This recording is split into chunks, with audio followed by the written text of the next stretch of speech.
Bonjour à tous et bienvenue pour cette 67e édition du Congrès de l'Ordre des experts comptables. Aujourd'hui, le débat sera l'équité entre les différents modes d'exercice. Pour en parler, j'ai le plaisir de recevoir Monsieur Didier Ivracapé. Bonjour. Alors, vous êtes ancien président de la CRCC et aussi membre élu du bureau de la CNCC. Merci d'avoir répondu présent à notre invitation. Merci de m'accueillir. Alors, première question d'abord, pour pouvoir exercer sa profession, on a pu voir qu'un expert comptable ou un commissaire aux comptes d'ailleurs doivent être inscrits au tableau de l'ordre et ou de la compagnie. La majorité des professionnels exercent à titre indépendant, mais toutefois ces 30 dernières années, on a pu remarquer le développement très important de l'exercice dans le cadre de structures, d'entités très structurées, particulièrement au niveau des commissariats aux comptes. Est-ce que vous pouvez nous expliquer ce phénomène ? Je crois que le phénomène est assez simple parce que on a assisté à des besoins de professionnalisation grandissants depuis 30 ans parce que les choses sont devenues plus complexes, l'environnement est devenu plus complexe, les textes sont plus complexes, la technicité est plus complexe et les attentes du marché sont surtout fondées aussi sur une technicité de plus en plus vaste. D'accord ? Donc souvent, les confrères qui d'abord, et vous le signaliez, ont plutôt le tempérament d'indépendant, parce que quand on fait nos métiers, on est d'abord un indépendant à la base, se sont petit à petit rendus compte que rester isolé dans son coin était souvent difficile. Alors aujourd'hui, on est dans quelque chose qui est un petit peu singulier, parce qu'à la fois, on a un grand nombre d'indépendants, ça reste important vrai, et majoritaire. Et notamment dans les grandes cités, c'est-à-dire que c'est plutôt un gage parisien, lyonnais ou marseillais pour prendre une image, alors qu'on assiste à des concentrations fortes. Alors elles existent bien entendu à Paris comme ailleurs, mais c'est vrai que quand on est dans des endroits de province, on a des grandes écuries entre guillemets qui se sont constituées avec le temps par agrégation successive de cabinets existants, rachats, croissance externe, etc. qui fait qu'aujourd'hui on a des entités importantes. Sans parler bien entendu, mais ils étaient déjà là il y a 30 ans, qui étaient les cabinets, ce qu'on appelle aujourd'hui les Big Four, qui étaient les cabinets internationaux, et qui étaient déjà là, même s'ils étaient à l'époque 6 ou 8. Mais donc voilà, le paysage est là, cette volonté de pas être, cette nécessité et cette volonté de ne pas être seul. Alors, toute petite précision, si je peux me permettre, vous avez évoqué le fait de la concentration capitalistique. Oui.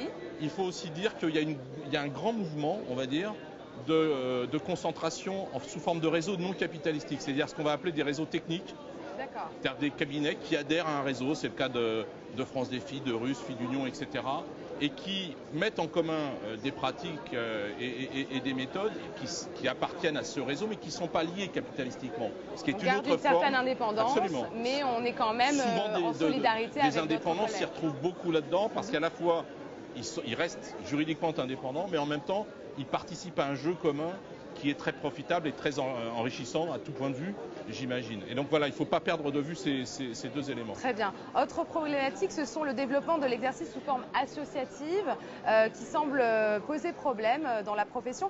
Qu'est-ce que cette diversité des modes d'exercice vous inspire C'est quelque chose de très simple. À titre personnel, et je ne voudrais pas qu'il soit tiré d'autres conclusions que ce que je vais dire, c'est que je n'ai pas vu d'un bon œil la création de la possibilité pour le mode associatif d'exercer.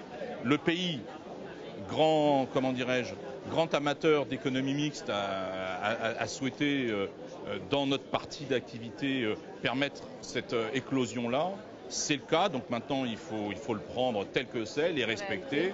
Respecter le travail qu'ils font, parce qu'ils font plutôt du bon travail aussi, donc c'est-à-dire il n'y a pas de jugement de valeur. Néanmoins, il y a pour moi une règle fondamentale, c'est que si on est tous inscrits à l'ordre, on doit tous avoir les mêmes contraintes, les mêmes droits, les mêmes devoirs. C'est fondamental, j'irai pas plus loin, parce que c'est une conjugaison un petit peu de tous les instants, de tous les moments.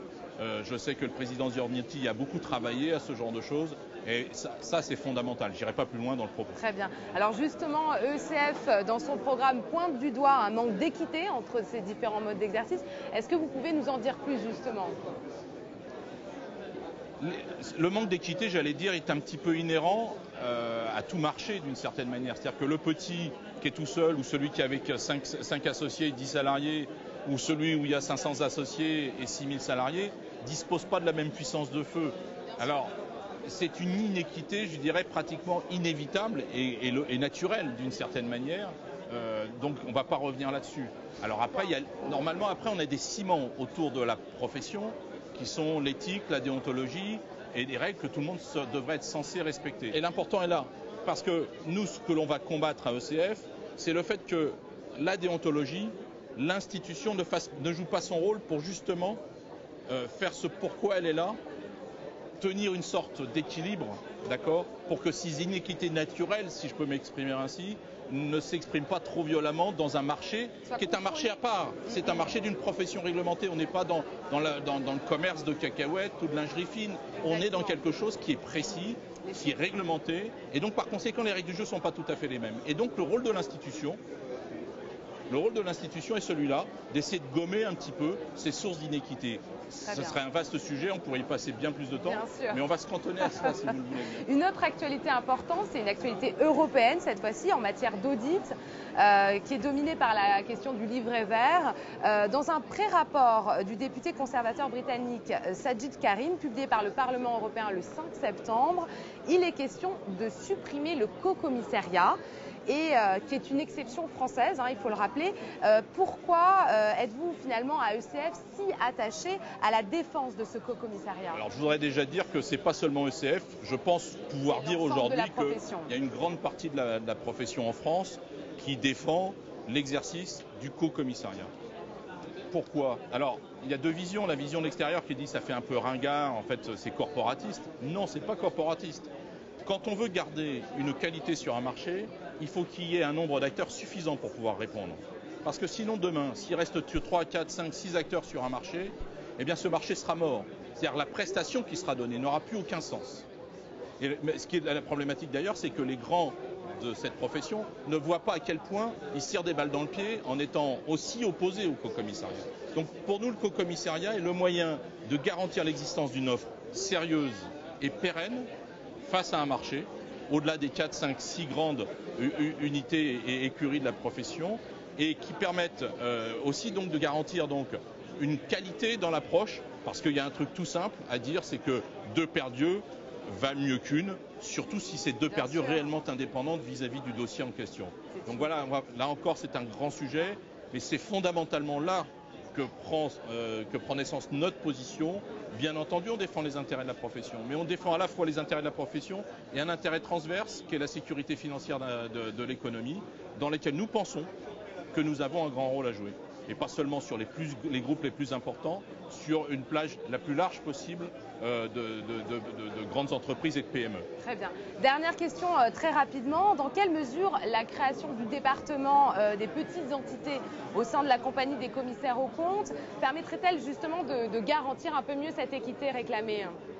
Pour une raison là encore qui est simple, c'est qu'aujourd'hui au sein de la CNCC, il y a un département des marchés financiers qui est donc à destination des entreprises qui sont liées au marché financier, c'est-à-dire celles qui sont cotées.